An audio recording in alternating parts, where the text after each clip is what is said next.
وعلى ذلك لمن الشاهدين والشاكرين والذاكرين والحمد للہ رب العالمین۔ جس کے چشمہ حیات سے گلشن انسانیت نے زندگی پائی، جس کے بحر رسالت سے پوری کائنات سیراب ہوئی، جس کے فیضان نور سے کائنات عالم کا ذرہ ذرہ منور ہوا، جس کے فیض نبوت سے ساری کائنات فیضیاب ہوئی، جس کے در اقدس سے ہر کس و ناقص نے اپنا خالی دامن مراد بھرا، آئیے اسی محسن انسانیت کی بارگاہ میں، اسی رہنمائے آدمیت کی بارگاہ عظیم المرتبت میں درود پاک کا نذرانہ با انداز علمانہ پیش کریں۔ پڑھیے بآواز بلند اللہم صل علی سیدنا مولانا محمد منبع العلم والحکم صلو علیہ صلاۃ وسلام علیک یا رسول اللہ صلی اللہ تعالی علیہ وسلم۔ صاحب زبان و ادب، صاحب شعور و ادراک، صاحب فہم و فراست، جن کے جملوں سے آج بھی ادب کا وقار قائم ہے، قاری حسنین صاحب کی بلا۔ آپ خود بھی ایک بہترین خطیب ہیں، جب آپ بولتے ہیں تو شوکت انوار کے مضامین کے ماتھے سے پسینے چھوٹنے لگتے ہیں۔ یہ جو کچھ دیکھ رہے ہیں قاری حسنین صاحب کی کوششوں اور کاوشوں کا نتیجہ ہے۔ یقیناً آپ کی یہ کاوش باعث فخر اور لائق صد ستائش ہے، کیونکہ موجودہ دور علمی انحطاط کا دور ہے اور مسلم معاشرہ علمی و اخلاقی پستی کی طرف مائل ہے۔ روشن فکر کے مالک، انسانیت کے ہمدرد و انسانیت کے غمخوار و ہمدرد عالی جناب قاری اشتیاق عالم صاحب نگاہوں کے سامنے اخلاص و اخلاق کے خوبر عالی جناب قاری شہید عالم صاحب کی دینی درد و کرب کا استعارہ مولانا محمد اسلام صاحب، اور جو جہاں بیٹھے ہیں وہی مسلک اعلیٰ حضرت کے آفتاب ہیں، رات کی تاریکی میں مسلک اہل سنت کے مہتاب ہیں۔ ان محفلوں میں بیٹھنے سے سب سے بڑا فائدہ یہ ہے کہ جب آپ بیٹھتے ہیں تو نیکی کا فرشتہ نورانی بارش کرتا ہے، اور جب تک آپ بیٹھے رہتے ہیں خدائے رحمان و رحیم کی رحمت و شفقت اور مہربانی ردائے مغفرت میں گنہگار بندوں کو ڈھانپ لیتے ہیں۔ ابھی نعت و منقبت آپ حضرات سماعت فرما رہے ہیں۔ نعت کوئی ذریعہ نجات بھی ہے اور زندگی میں باوقار بھی۔ نبی کونین صلی اللہ علیہ وسلم تشریف فرما ہوتے تھے، وفا سیاروں کا مجمع ہوتا تھا، صحابہ کرام کی جھرمٹ میں بارگاہ نبوت کا عاشق صادق شاعر حضرت حسان بن ثابت رضی اللہ تعالی عنہ نعت گوئی کے لیے کھڑے ہوتے تھے اور شان ادب کے ساتھ نعت مصطفیٰ سناتے تھے۔ تو نعت سنانا حضرت حسان کی سنت اور سننا نبی کی سنت۔ نبی دو عالم واضح و تقریر فرماتے تھے، صحابہ کرام سنتے تھے، تو واضح و تقریر کہنا نبی کی سنت، سننا صحابہ کرام کی سنت۔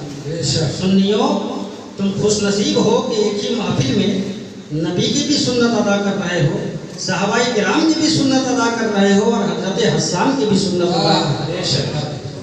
اس کو محبت سے لبریز اور دل کو چھو لینے والا شعر ذرا سماعت کیجئے کہ خوابوں میں انہیں آقا دیدار کراتے ہیں، خوابوں میں انہیں آقا دیدار کراتے ہیں، سرکار کی نعتیں جو دن رات سناتے ہیں۔ اور جو بھی ایسا نہیں کہ شہنشاہ ترنم میکائیل صاحب ہی، کوئی جو بھی ہاتھوں میں لے کے نادیہ دیوان گیا، جو بھی ہاتھوں میں لے کے نادیہ دیوان گیا، حشر میں بن کے وہ حسان کا مہمان گیا۔ اور اس آغاز کے ساتھ، اس صداقت کے ساتھ تقریر کا آغاز کرنے جا رہا ہوں کہ نبیوں میں رحمت، لقب پانے والا، وہ نبیوں میں رحمت، لقب پانے والا، مراد غریبوں کا بر لانے والا، وہ اپنے پرائے کا غم کھانے والا، مصیبت میں غیروں کے کام آنے والا۔ نعت کہنا کس نے سکھایا؟ نعت پڑھنا کس نے سکھایا معلوم ہے؟ اگر معلوم نہیں ہے تو اپنے معلومات میں اضافہ کریے۔ نعت پڑھنا سب سے پہلے خدائے قہار و جبار نے سکھایا، رب العالمین نے سکھایا ہے۔ ضرورت پڑے گی تو ثابت کروں گا۔ آئیے دنیای محبت کا امام، فکر و نظر کا شہنشاہ، حقانیت کی جان، سنیت کی پہچان، فخر ہندوستان، امام احمد رضا خان فاضل بریلوی علیہ رحمت و رضوان بارگاہ نبی میں حسین انداز سے خراج پیش کرتے ہیں کہ یا رسول اللہ، سرور کہوں کہ مالکوں، سرور کہوں کہ مالکوں، مولا کہوں تجھے، باغ خلیل کا گلے زیبا کہوں تجھے، اور گلزار قدس کا گلے رنگی عطا کہوں، درمانے درد بلبلے شیدا کہوں تجھے۔ اور یا رسول اللہ، تیرے تو وصف عیب تناہی سے ہیں بری، حیران ہوں میرے شاہ میں کیا کیا کہوں تجھے۔ کہ وہ عالم بول رہے ہیں کہ 400 سال پیچھے تک ہمیں ایسے عالم نظر نہیں۔ کچھ لوگ میرے اعلیٰ حضرت کو نہیں سمجھ پاتے، کہتے ہیں کہ وہ تو پٹھان تھے۔ ہمارے جہاں وہ پٹھان تھے وہیں آپ علم کے ایک چٹان بھی تھے۔ اعلیٰ حضرت کے علمی فضل و کمال کا سورج افق عالم پر روشن تھا۔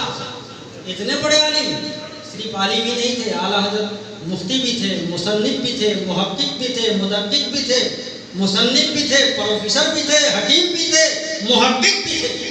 اتنے بڑے محقق تحقیق کے لیے اعلیٰ حضرت لکھتے ہیں کہ جس انڈیا میں ہم لوگ رہتے ہیں، یہ ہمارا وطن جو کہ مختلف مذاہب اور لاتعداد ثقافتوں کا پرامن خطہ ہے، اس انڈیا میں جب سورج نکلتا ہے تو ٹمپریچر 66 ڈگری ہوتا ہے، اور جب 66 یہ اللہ کے نام کا عدد ہے، اور جب سورج ڈوبتا ہے تو ٹمپریچر 92 ڈگری ہوتا ہے۔ اعلیٰ حضرت نے یہ تحقیق فرما دیا کہ بھارت میں سورج نکلتا ہے اللہ کا نام لے کر اور ڈوبتا ہے رسول اللہ کا نام۔ سبحان اللہ، سبحان اللہ، نعرہ تکبیر، نعرہ رسالت، علماء کرام، سبحان اللہ، سبحان اللہ۔ لوگ سمجھ نہیں پا رہے، کہہ رہے سب مولانا حضرت، مولانا احمد رضا خان اعلیٰ حضرت کیوں؟ اب چونکہ آپ لوگ علم نحو پڑھے نہیں، علم منطق پڑھے نہیں، علم ریاضی پڑھے نہیں، تو درس گاہوں سے آپ کو سمجھا نہیں سکتا۔ اس لیے اتنا تو سمجھ لو کہ اعلیٰ حضرت اعلیٰ ہے اپنے تجدیدی کارنامے کی بنیاد پر، اعلیٰ حضرت اعلیٰ ہے فقہ اور کلام کے الجھے ہوئے معرکۃ الآراء مسائل کو سلجھانے کی بنیاد پر، اعلیٰ حضرت اعلیٰ ہے دین کے نام پر بے دین بنانے والی تحریک کو بے نقاب کرنے کی بنیاد پر۔ اتنے بڑے عالم، کسی میدان میں کوئی جواب نہیں۔ نعت گوئی کے میدان میں دیکھ لیجیے، انفرادی حیثیت رکھتے ہیں۔ امرؤ القیس بہت بڑے شاعر کا نام، متنبی بہت بڑے شاعر کا نام، طرفہ بہت بڑے شاعر کا نام، نابغہ بہت بڑے شاعر کا نام، غالب بہت بڑے شاعر کا نام، اقبال بہت بڑے شاعر کا نام، حضرت امیر خسرو بہت بڑے شاعر کا نام۔ مگر تمام شعراء کے کلام کو ایک پلے میں رکھو اور امام احمد رضا خان فاضل بریلوی کی نظم مصطفیٰ جان رحمت پہ لاکھوں سلام کا ایک مصرع ایک پلے میں رکھو۔ محمد حسین دیناجپوری کا دعویٰ یہ ہے کہ تمام شعراء کے کلام مغلوب ہو جائیں گے، مگر اعلیٰ حضرت کی نظم مصطفیٰ جان رحمت پہ لاکھوں سلام کا ایک مصرع سب سے بھاری نظر آئے گا۔ یہ بھی اسی جرس کی ہے آواز اور میرے اپنے مصطفیٰ سبحان اللہ تیرا قلم دشمنان مصطفیٰ کے واسطے شمشیر تھی۔ بے شک حق ہے، بہت خوب، ماشاءاللہ۔ فتاوی کے میدان میں دیکھ لیجئے، کوئی جواب نہیں۔ آپ کے فتاوی کی مقبولیت کا یہ عالم کہ اپنے تو اپنے اغیار بھی فائدہ حاصل کر رہے ہیں۔ آپ کے فتاوی کی ہماگیری و جامعیت پر اس سے بڑھ کر دلیل کیا ہوگی کہ وہ پانی جس سے وضو کا جواز ثابت ہے اس کی آپ نے 160 قسم، اور وہ پانی جس سے وضو کا عدم جواز ثابت ہے اس کی آپ نے